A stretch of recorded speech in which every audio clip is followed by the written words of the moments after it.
Facebook at Salam Radio. Assalamu alaikum. Good evening. You're listening to Salam Radio 106.2 FM. I'm your host, Shaz Nawaz, and you're listening to Wealth Made Simple. Unfortunately, we don't have Kieron Bateman with us today. He's on holiday, so you'll have to have the pleasure of my company, and no doubt I have the pleasure of your company. As I go through the topic today, feel free to call or send a text or send a question via the online mediums that you can call on 01733 602 133. You can text us on 07411 191062, or you can comment on the live streams on Facebook, YouTube, X or Twitch. So there's plenty of ways to get in touch and participate. And seeing that I'm on my own today, it'd be even better to have your company and participation. And today on Wealth Made Simple, I am going to cover with you some of the foundations you need in order to be able to create wealth. And wealth is a topic that has different connotations and different meanings to different people. Some people might say having wealth is having more money. Some people might say having wealth is having a healthy family. Or some people might say having wealth is having freedom. And many others, by the way. Feel free to send in your thoughts on what wealth means to you. But specifically today, I'm talking about creating financial wealth and some of the things you ought to do in order to be able to create that. And I think what people sometimes, and some people sometimes are guilty of, is they want things to happen quickly. And creating wealth isn't something that happens overnight. It happens one step at a time, one activity at a time, one day at a time. So you need to be patient, you need to stay on course, and you need to persevere in order to be able to create the wealth that you want to create, which is obviously going to be in line with whatever your financial goals are. And I'll obviously talk about that a bit later on. And quite often, some people might say, well, I wasn't born rich, or I don't have enough money. So how am I meant to create more wealth when I can just about survive? And as true as that may be, I know lots of people, including myself, by the way, who started off with pretty much nothing at ground zero. So building wealth, most importantly, is a mindset. And once you get the mindset right, then everything else follows in situ, one by one. So the first thing I want to share with you is you need to get to know your money inside out. And by that, what I mean is get to understand your income and your expenditure. And I've lost count now of the number of people I've spoken to where I've said, how much exactly do you spend each single day, week, month on different types of activity? And broad brush, someone can tell you that they spend X amount on their mortgage. They can tell you what their council tax is, mortgage or rent, by the way, or how much they're spending on council tax, a bit on food. But there are so many other costs that they spend money on that they aren't fully aware. And it served them well in the past, by the way, and I think it's going to serve you well as well. In fact, I'm pretty confident it's going to serve you well to track all of your expenditure line by line. So how much money are you spending on tea, coffee, eating out, takeaways, soft drinks, chocolate, if you smoke, cigarettes, other things that you might do, good or bad habits. And once you can list out everything that comes in, which usually for most people is a salary after they've paid tax on it, and then look at what's going out, you can then obviously budget and manage properly. And remember, if you run out of cash or you're spending more cash than coming in, do not turn to credit cards because if you can't pay your credit card debts, they charge a lot of interest. So it might seem like a good idea at the start, and you might think you're pretty smart by doing balance transfers, but those mechanisms soon run out, and those options soon run out, and then it's hard to keep up.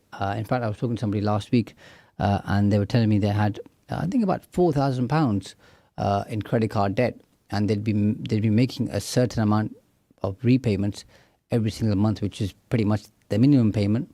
And after about 5 years, they'd paid back 4 times as much as they owed, so £16,000. And when they called up the credit card company, they were told they still owe £2,500. So initial debt 4,000. After quite a few years, they owed more than half of it back, even though they had paid 4 times back. So it can add up very, very quickly in terms of the interest charges. So be careful of credit cards and credit card debt. I mean, if you're disciplined and you pay up your credit card every single month, all well and good, but situations change, circumstances change. Things are working well today, you might lose your job tomorrow, you might have to take a pay cut or a different job, and things won't be the same. So you've got to make sure that you're in charge of your finances, and tracking your expenditure is going to be an eye-opening experience for you. Now, I kid you not, simply because you're going to be able to see exactly what you spend money on and where money is going out, and you'll soon see, well, I'm spending this much money on coffee or cigarettes or eating out, takeaways, whatever you might be doing, or different online subscriptions. We're all guilty of signing up to different things all the time, be it something to do with Netflix, Amazon, or something else. By the way, I just use those two as an example because they seem to be quite popular. And you can quickly see if you actually cut your expenditure, which you can do reasonably easy. And obviously this doesn't apply to every single person, because if you're out there and you're pretty disciplined with your finances, then you haven't got that much wastage. But most people generally have some form of wastage, and if you can cut that and reduce it, then you can start using that money to start investing and getting a return on the funds, as opposed to obviously just spending it every single month and being on the hamster wheel, if you know what I mean. And it's the same thing. There's more months left after the money, and it's always a struggle. So to manage your finances, get to know your money and see exactly where it's being spent. And most importantly, look at the leakages and see how you can stop them. So that's the first tip for you. The second one is invest in yourself. And this is most important, and I'm sure you've heard many of the different sayings that the best return is on the investment you make in investing in yourself. And that, from my own experience, that is one of the most truest things ever, simply because when you invest in yourself, you improve your mindset, you improve your outlook on life, you generally tend to become more positive, you generally tend to become more committed, more dedicated. And even if you're, let's say, pretty relaxed about life and the way that you do things, and even if you procrastinate, once you learn more, you're compelled to do more, even though it might take you a long time. So there are some people who've learned a lot, and if you ask them, they'll say they're guilty of not having implemented everything that they've learned, but they've implemented enough to have a clear return on the investment that they made in the knowledge that they've gained. And of course, it helps you to become a better person, it helps you gain confidence, it helps you to share your knowledge with other people. So this isn't just about you having a return for yourself.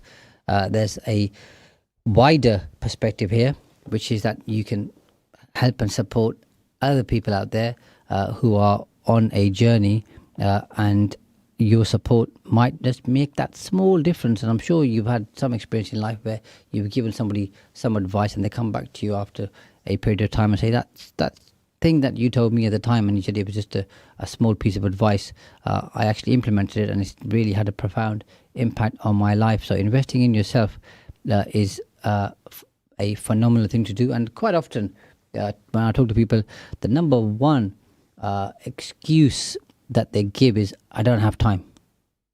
Don't have time to read books, work on self-development, personal development, watch webinars, go on courses, have a coach, some kind of a mentoring group, so on and so forth. And yet, if you ask them to track their phone to see how much time they've spent on social media, not learning, by the way, but just interacting, engaging, looking at stuff, and how much time they spend watching documentaries, for example, or movies, or the stuff, or sit around and with their friends, talking about stuff which might not necessarily improve their outlook in life. And lo and behold, they have more hours than they need. And the simple step about investing in yourself is, all you need to do is, if you don't have time, make time. But even if it's just spending an hour a week, okay, which is 52 hours a year, just learning about something that you want to get better at. So obviously, if it's wealth creation, you want to learn about wealth. You want to learn about money management. If you're interested in business, obviously learn about entrepreneurship. If you want to become a better speaker, learn about speaking, a better writer, learn about writing and everything that entails. And once you have the thirst and the quest for a particular topic, you're naturally going to increase the number of time that you spend on that particular topic. And then 1 hour a week might become 2 hours a week, so on, so forth. And that education and the learning journey that you'll go on will have a profound impact on you, and that will help you to obviously improve your life in whatever aspect you want to improve it in. And this isn't just about money or wealth, by the way. If you want to get closer to your personal belief, to God, obviously spend time doing that. If you want to improve your relationships with your family and friends, commit to that. If you want to make a difference in your community or society, commit to that. Whatever your goal may be, or your goals as a plural, then commit to learning more about that and doing more about it. The third one, which I think is probably the most important of all things that I share, is surround yourself with the right people. And you've probably heard people say in the past that your network is your net worth. And that's absolutely true. So if you want to become better at something, then be around people who are better at that thing. So as a youngster, sometimes I used to play snooker, and a friend of mine said to me, if you want to get better at playing snooker, play with somebody who's 2 or 3 times better than you. And my natural and first response was, well, they're going to beat me every time, and I don't want to lose. But they said the bigger thing is, once you see them play and see how they actually play, and how they play the shots, how they think about the shots, then you're going to up your game or improve your game naturally. And that was one of the best pieces of advice I've learned, and obviously I've taken that and implemented it in a wider perspective.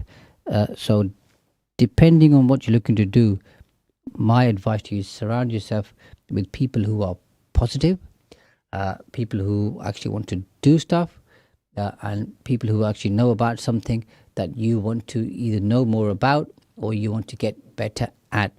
And that's really going to change your own, because we all have self-limitations. Let's be honest about that.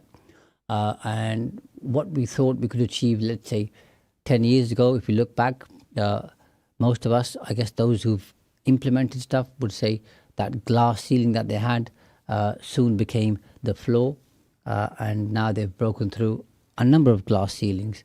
And for others, it may be that the glass ceiling that they had still remains the glass ceiling. And the difference between those two people, generally speaking, is the first one would have learnt stuff and then implemented it, and the second one would have given in to the self-imposed limitations, and they are self-imposed, by the way, and would have just said, I can't do this. And generally, people give you a whole host of reasons why that may be. Sometimes it's, I don't have the education. Sometimes I don't have the confidence. Sometimes I don't have the skills, don't have the time, don't have the interest, the inclination. There's always don't have something.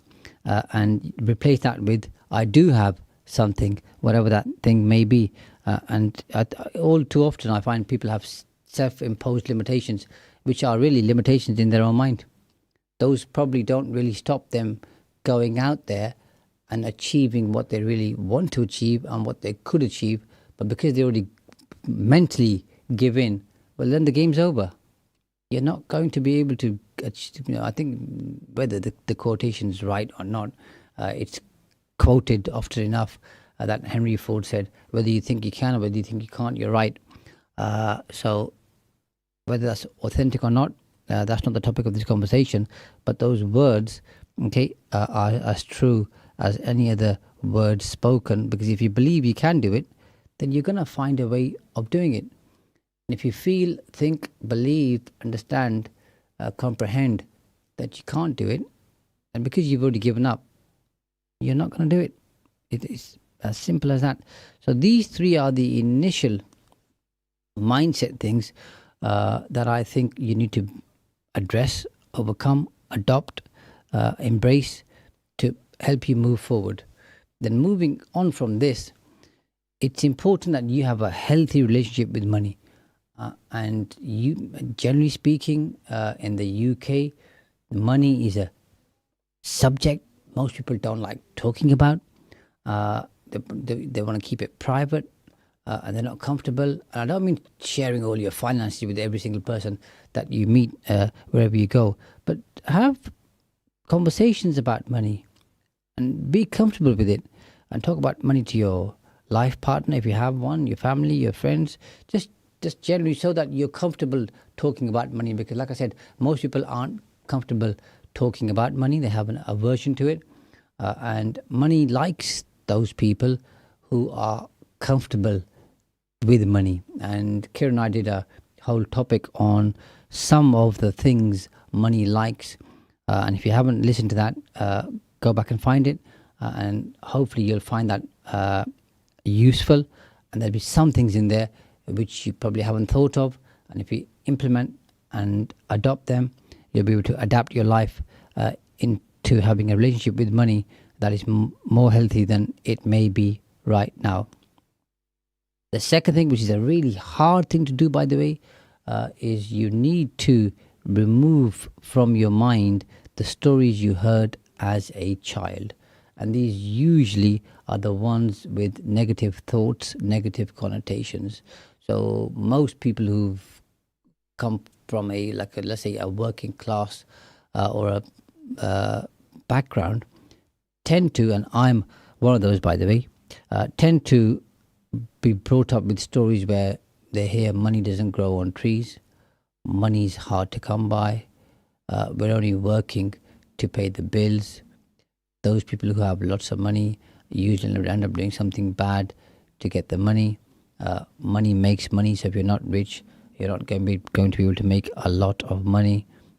You can only make money if you're really clever. You can only make money if you've got a lot of education. And some of those things might be true, by the way, especially with education, may help you to some extent.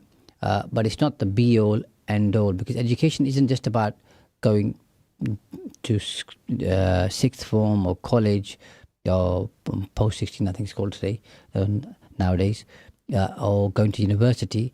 Education is a lifelong skill, and just because you haven't been to university, it doesn't mean it ought to hold you back, because you can self-educate yourself on the things that are important to you to help you achieve your goals. And so many times I talk to people where they've got a degree in something, and they say, apart from let's say if they're a doctor, dentist, or something where you have to have a degree, most other professions, people say the degree that they did served them no real purpose in doing what they are doing at that time, or what they might do in the future.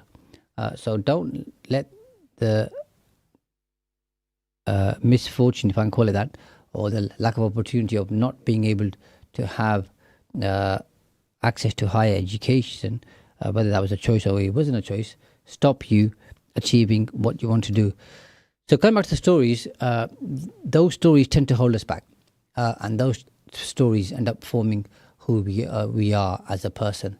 So you need to work on yourself to diminish and eradicate those stories from your mind, so they don't hold you back, and have a mindset of abundance where you feel that you deserve all the success that you work towards, and that money is something, and wealth is something that's achievable, and if you do the right things at the right time in the right way, that you'll have your fair share, and your worthy share. And once you change that the way that you think, then your relationship with money, the things that you think about in terms of money, how you act, how you behave, how you do things with money will soon start changing. And of course, as I'm talking about stories, there are kind of three forms of stories, generally speaking. There are those stories that you hear from other people, whatever they might be. There are stories that you tell to other people. And the third one is the stories that you tell yourself.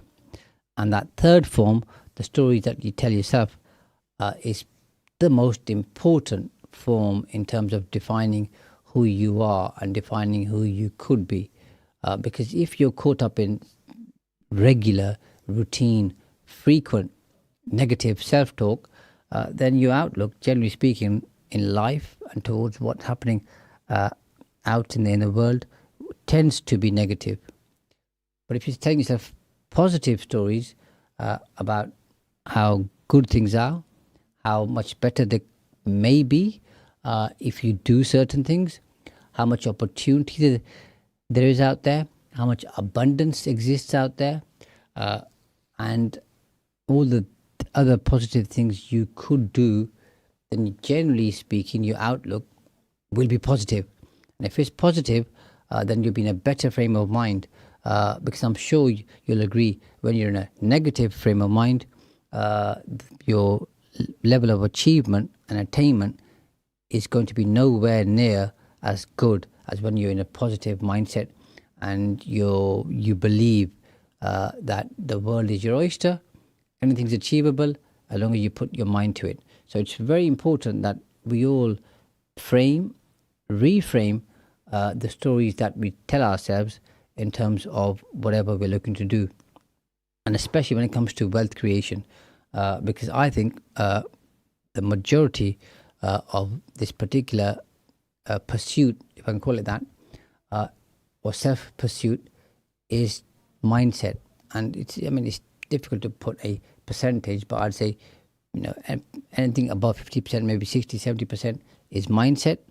Some would even say maybe 80% mindset, and the remainder is implementation. So once the mindset's right, the belief system's right, then you're more likely to act and do things and achieve them. And the third one, linked to this particular subtopic, is the belief that only rich people invest money and only they can make money because money makes money and I have no money. So if I have no money, how am I meant to make more money? And I'm only working here to pay the bills, and I can just about make ends meet. And like I said earlier, there's more months left than the money. And that's how it's been for the last 5, 10, 15, however long years. It was the same for my parents. It's the same for the people that I'm surrounded with and by. So it ain't going to get any better quickly. And you need to change that particular mindset and find ways. And it's never easy, by the way, and everybody's situation is different. And it's easy for me to sit here and share ideas with you. I have no idea what you're going through right now. And you might be going through a very difficult time where really you feel in your mind maybe there's no way out. Or maybe it's not that bad, but you're just not taking enough of the right steps to change your particular situation. So this particular topic is aimed at those who have the opportunity to change things and they have the flexibility, but they just don't realize. Those who are out there who are really struggling and living on the breadline, it's harder for them, and I get that. But if you have some scope and you look at your money management and you budget and find out where those leakages are and look at how you can stop those leakages and then start investing that money, yes, it's going to be a long, windy, bendy road. It's not going to happen overnight. If you're investing £100 a month, you're not going to be recouping an additional £100 a month that quickly in using the more traditional methods of investment. But over time, you'll start seeing a return. So slow and steady wins the race. But having that mindset that only rich people invest and money makes money, and I have no money, so therefore I'm already not on an even keel. So how am I supposed to move forward? Isn't going to help you move forward whatsoever. So those are the bits that I want to cover with you in the first half. Just talk about, get closer to your own money and see how it works. Invest in yourself because that pays you the best return. Surround yourself with the right people who are positive and who know about things that you want to know about. Become comfortable with talking about money. Try to, as best as you can, and you can seek external help from counseling and other people to assist you with having a healthy mindset about money and removing those negative stories that you heard as a child, and moving on from the mindset that only rich people invest and only rich people have money, because that could not be further from the truth. So we're going to go towards a short break, and after the break I'll then share with you some implementable tips which you can use to start becoming wealthy. See you after the break. Stay tuned to Salam Radio after this short ad break. Masterminds Tuition Academy is for your high schoolers, your something to provers, your subject strugglers and keen learners, your brave jumpers and fist pumpers. Affordable personalised learning plans are delivered through our centres in schools across Peterborough. But not to worry, we also provide online and home visits with flexible timings. Whether it is maths, English, science or 11 plus, Masterminds is a must. Find us on all socials and visit our website mastermindstuitionacademy.com or call us on 07516 166 003. Masterminds, master the matrix. At Master's Pharmacy, we put your health and convenience first. We offer free blood pressure checks and blister-packed medication. With our free same-day prescription delivery service, you can have your medication when you need it. We also offer travel vaccinations, including Hajj and Umrah, along with other services to meet all your pharmacy needs. For more information, contact Master's Pharmacy on 01733 567 208 or visit us at 303 Lincoln Road, PE1 2PH. Thinking of laser hair removal but worried about cost? Well Skin Clinic, Peterborough's #1 aesthetic clinic, offers 0% finance on courses of laser hair removal. We perform thousands of treatments using the Soprano titanium in our prestigious clinic. Virtually pain-free and suitable for all skin types, our team of aesthetic professionals can help you achieve your goals affordably. Well Skin Clinic, making life-changing aesthetic treatments affordable for all. 40 Cowgate, Peterborough. Call or WhatsApp us on 01733 555540. Do you own a restaurant or takeaway? Cater Fair is an expert supplier of new and used commercial catering equipment. Visit caterfair.co.uk for quality equipment on sale at the lowest prices, or call us on 01733 310 115 or visit us at 11 Royce Road, Fengate, Peterborough.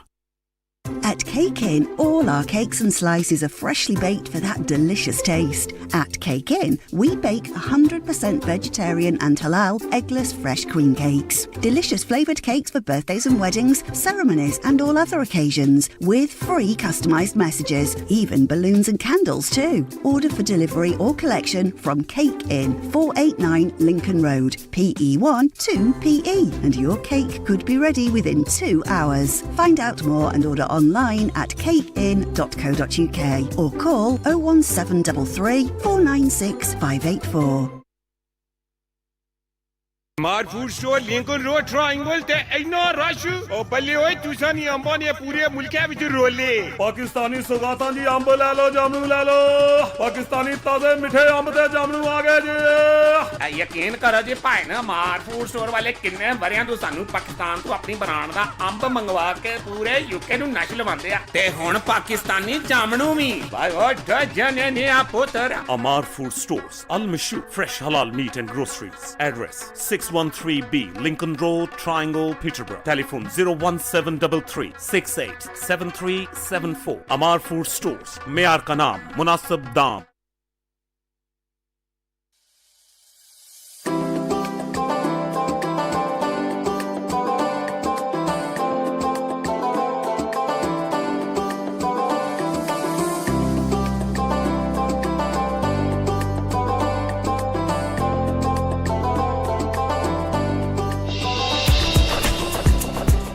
If you want to learn about Islam and Muslims, stay tuned to Salam Radio 106.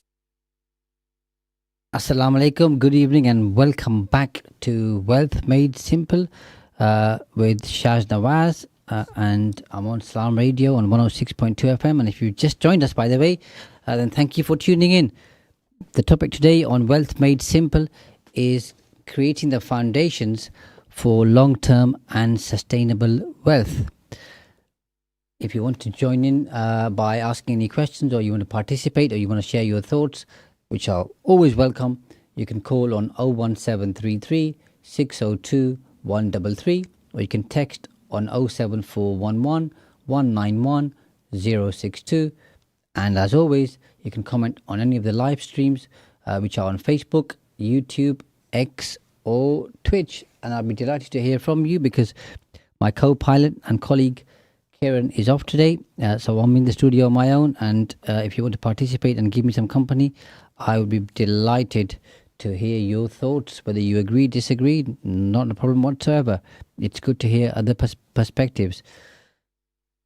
So in this episode, I'm going to be talking to you about the things you can implement very quickly to change your financial situation and to attract more wealth.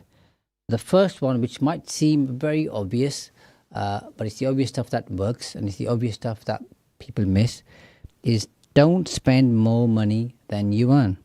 And again, I've lost count of the number of people I speak to who top up how much they need every month by taking some kind of a loan or maxing out their credit cards and getting deeper and deeper into debt. And the wealthy, look at them, study them, observe them, talk to them, okay, live within their means and well within their means.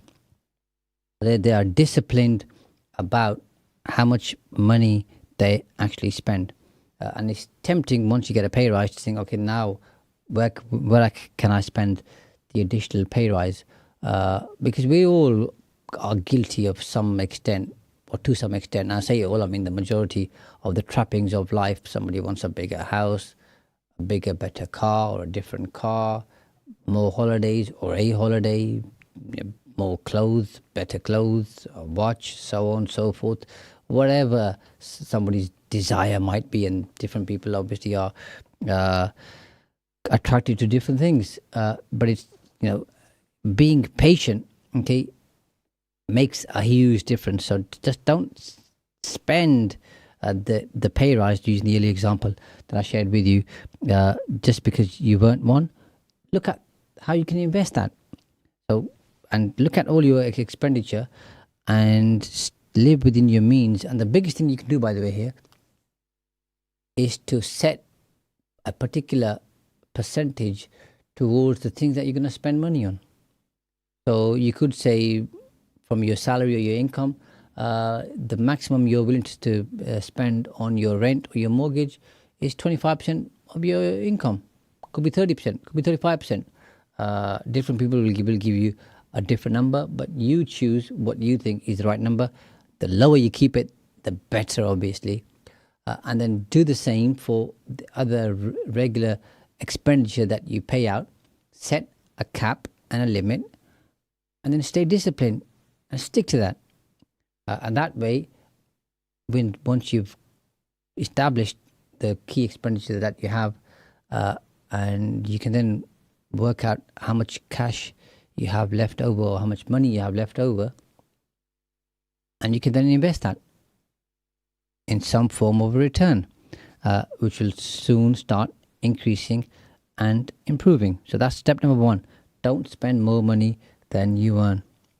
The second one is linked to your mindset, is understand and be clear on what wealth creation means to you and for you. So do you want to create wealth because you want lots of money in your bank account? Is it because you want to retire early? Is it because you want that bigger house, bigger, better car, more holidays, so on and so forth? Is it because you want to provide for your family and create a legacy? Is it because you want to send your children, let's say, to private school? Is it because you want to help the community around you? Is it some other activity that you want to participate in? Is it because you want to help the people who need it most? Again, different people have a different motivation, but understand, learn what your motivation is. And generally speaking, the balance here tends to be kind of three ways. Let's say a third is about yourself, what it means to you. A third is about the people within your circle, i.e. your family and your friends and your neighborhood and your community. And the final third is on a wider perspective, which is helping people who are less fortunate. But you don't have to have it in that particular proportion, as I've just said. It doesn't have to be a third each. You do what's right for you, but understand what motivates you to create more wealth, because that's what's going to keep you going. The third one is think about how you can make your money work for you. So obviously, if you spend it all, then there's nothing left at the end of the month. It's not working for you. And if you have that plan, by the way, then you're not going to be able to attract wealth very quickly. But if you start saving money, then you'll be able to track where when I say save, I mean save and then invest. You can then start looking at, once you have a certain size or amount invested, you can then start looking at which investment gives you the best return. Is it the stock market? Is it property? Is it buying gold, silver, buying watches? Whatever you might buy which you feel, believe will appreciate. And by the way, not every single watch appreciates. So if you're looking to invest in watches, make sure you pick the ones that actually appreciate in value. But that won't give you a cash flow advantage. That's pure capital appreciation. So I always say, when you're making investments, always look for regular cash flow, i.e. monthly cash flow, and then capital appreciation should be seen as a bonus. But once you've got some size of a portfolio, which should be diversified, by the way, you shouldn't just put all your eggs in one particular basket, then look at, how can I make my money work harder for me so I don't have to work as hard? That should be part of the goal, I believe and feel. And then with that, you can then think about, okay, have a figure for how much is enough, and then work towards that figure and say, once I have this amount, I can retire, or I can work less, or I can choose to do the work that I really enjoy, or I can choose to work with the people I really want to work with, or I can now do things without having to think about money and go out there and help the community and society at large. But making your money work harder for you than you do yourself is going to be a profound game changer for you. Fourth one is be patient. And by be patient, I mean give your investments time to grow and expand and flourish. There's no real get-rich-quick scheme, and I'm not going to talk about any current ones that are out there that people are talking about, because most of them end up failing miserably. And if you're like me, and you might try some of those, I'm one of those people where when I try them, I fail miserably at it too. So I don't participate in any of those whatsoever. I'd rather go for the traditional, well-known, well-trodden path where we know, well, I know, things have worked and lasted through the test of time. You're listening to Salam Radio, and it's now time for Maghrib Azan. This Azan is sponsored by Park Foods. Come and see the difference. Allahu Akbar, Allahu Akbar, Allah.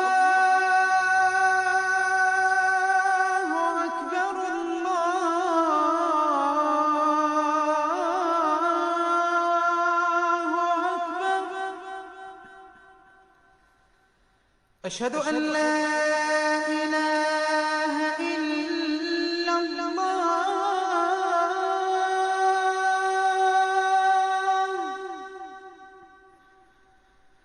أشهد أن لا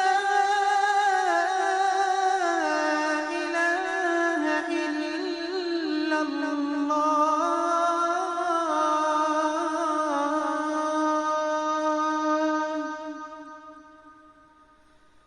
أشهد أن محمد رسول الله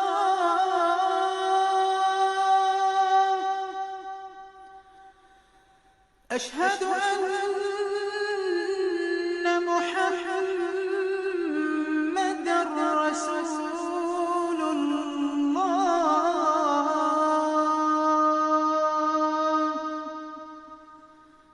حي على الصلاة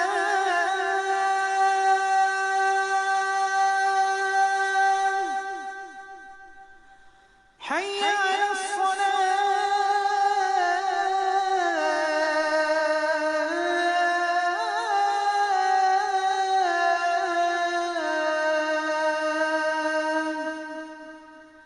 حي على الفلاح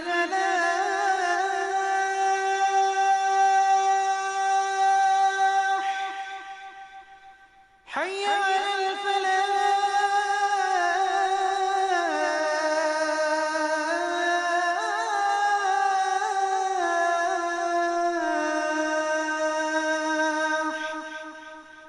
الله أكبر الله أكبر لا إله إلا الله الله أكبر الله أكبر لا إله إلا الله. اللهم صل على محمد وعلى آل محمد كما صليت على إبراهيم وعلى آل إبراهيم وبارك على محمد وعلى آل محمد كما باركت على إبراهيم وعلى آل إبراهيم في العالمين إنك حميد مجيد. اللهم رب هذه الدعوة التامة والصلاة القائمة آت محمدا الوسيلة والفضيلة وابعثه مقاما محمودا الذي وعدته. اللهم آتنا في الدنيا حسنة وفي الآخرة حسنة وقنا عذاب النار. اللهم بك نحيا وبك نموت وإليك المصير. رضينا بالله ربا وبالإسلام دينا وبمحمد صلى الله عليه وسلم نبيا ورسولا.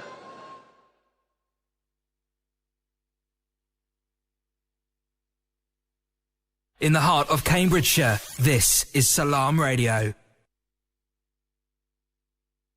So the third element is giving your investments sufficient time to grow. The fourth one, which is again a game changer, is understanding the power and the benefit of compounding.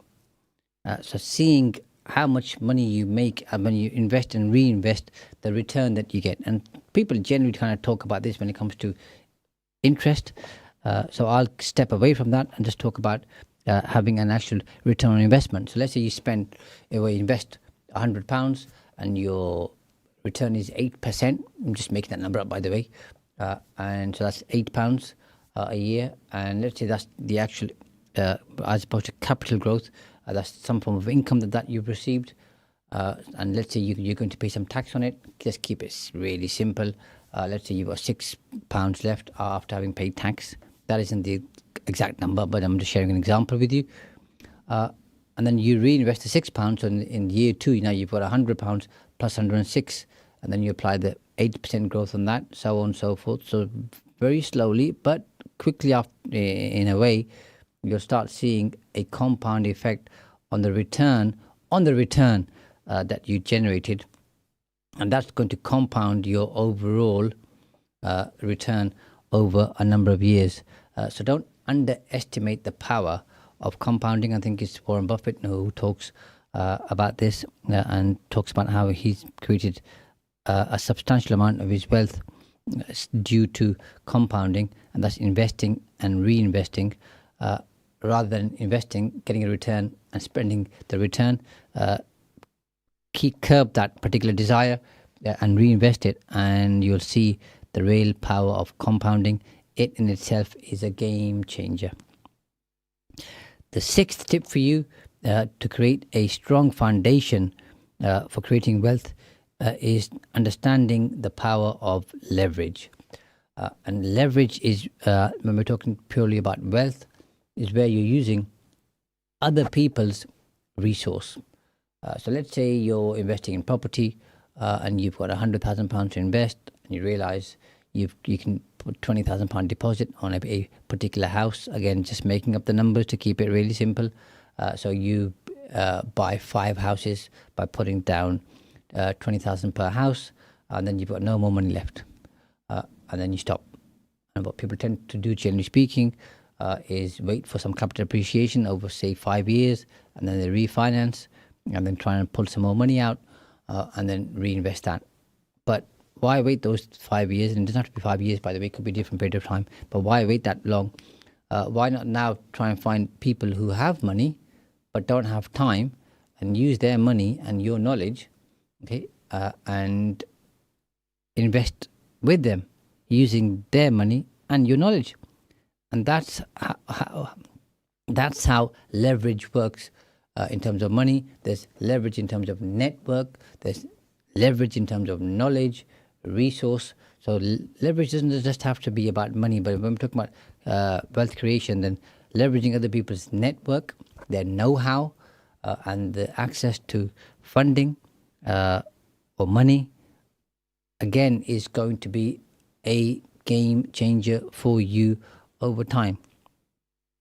Number 7, which I think is extremely important, and we're all guilty of this, by the way, is don't compare yourself to other people's wealth goals, because then it's never going to be enough.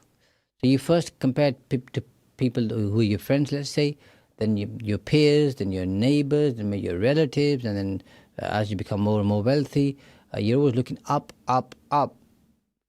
to the next person, and in a way thinking you're not achieving enough and what you have is not sufficient.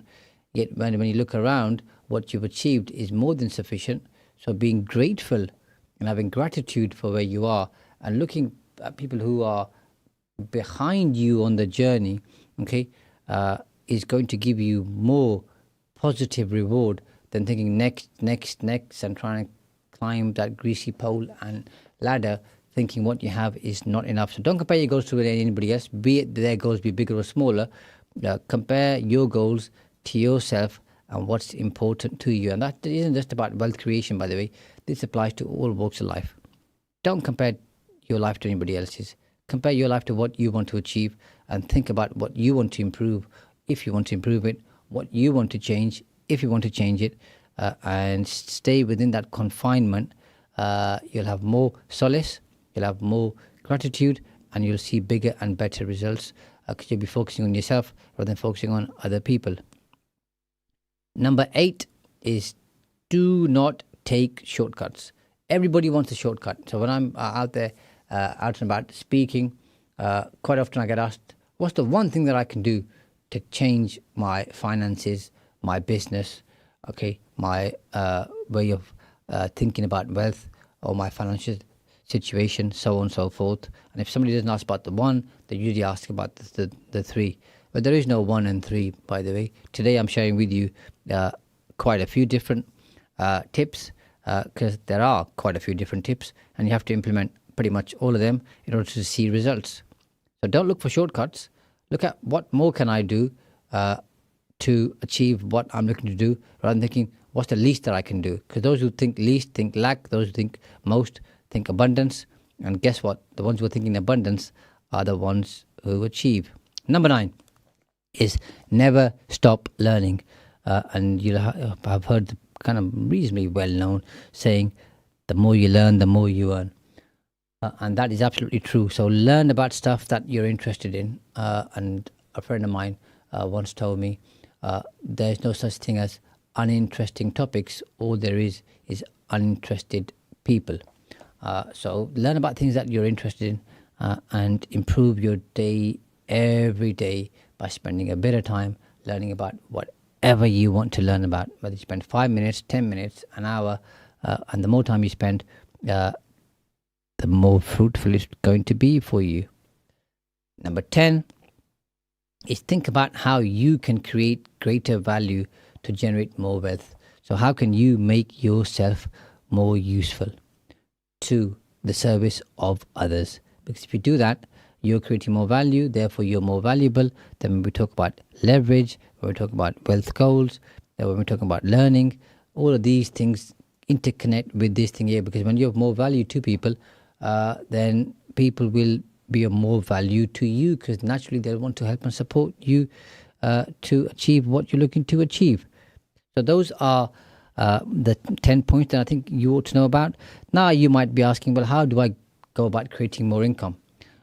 And I'll share some tips with you on that. Number one is, if you're employed, think about having some kind of a business or a side business. And whatever business that is, it's up to you. You choose what works for you. Number two, think about increasing your income, either through employment or through your business or through some other source, like using leverage, like using investment, like cutting your expenditure every month and investing that and getting that to earn you income.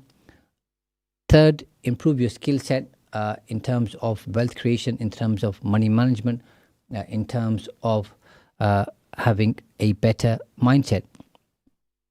The fourth one I already covered for you previously is create a budget and stick to that budget. Discipline means a lot, and Kieron and I have talked about in the past, success leaves clues.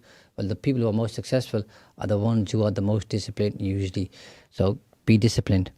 Number five, have an emergency fund, and that's for your rainy day, because things might be good today. It doesn't mean they'll be good forever. So have a rainy day fund. Sixth is pay off your debts, because most likely there'll be accruing interest. And if they are, then you're paying interest, which you could be saving and investing. So pay off your debt as quickly as you can. The seventh one I covered with you previously, live well below your means. People say within your means. I think you should live well below your means, and the rest of your means, invest the surplus as best as you can. Invest in the stock market, you can invest in property, create yourself a retirement plan where you can save money and create income and wealth, and that will help you retire earlier. Become comfortable in dealing with debt, and if you're in debt, and loads of people are in debt, work a plan, as hard as it may seem, to get out of that particular situation, because it may be hard, but it's even harder if you stay in that particular situation. And finally, today I want to cover with you something called the Wheel of Life. And I think this is incredibly important, and you can search this online. And how this works basically is, let's say you draw a circle, and in the middle of the circle, draw lines going out to the edge of the circle, and how many, let's call them spokes, and how many spokes you have depends on how many things you want to track. So generally speaking, in the Wheel of Life, people track health, finance, career, family, personal growth, personal goals, spirituality, relationships, hobbies, etc. Other people may track it in different ways, where they call it emotional, occupational, intellectual, environmental, financial, social, physical, spirit. And once you draw those spokes from the center, put numbers on each spoke. So the closest to the center is 1, going all the way up to number 10 for each single spoke, each single line. And then give yourself a mark for each of area that you've chosen and how well that's working for you.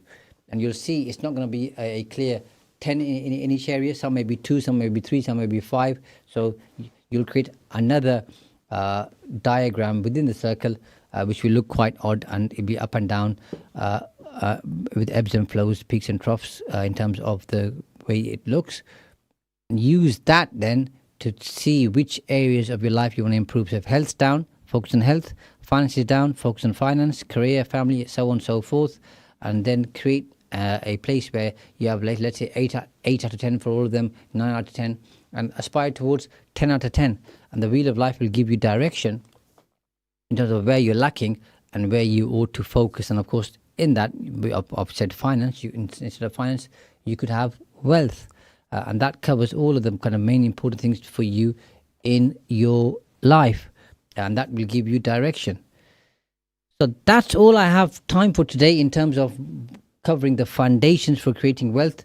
I've covered a whole host of areas for you, from getting to know your money to investing in yourself, being around the right people, having clear goals, and then I've given you loads of tips in terms of using leverage, compounding, making your money work harder for you, to carry on learning, to creating an additional income stream, to getting comfortable with debt, to getting rid of all of those stories you heard as a child which may be holding you back, to being comfortable talking about money. So I hope you found this particular topic on wealth made simple useful, and I hope it's going to contribute towards you being more wealthy, whatever wealth may be for you. Until next week, take good care of yourself, and I'll see you same time, same place in a week's time. Assalamu alaikum.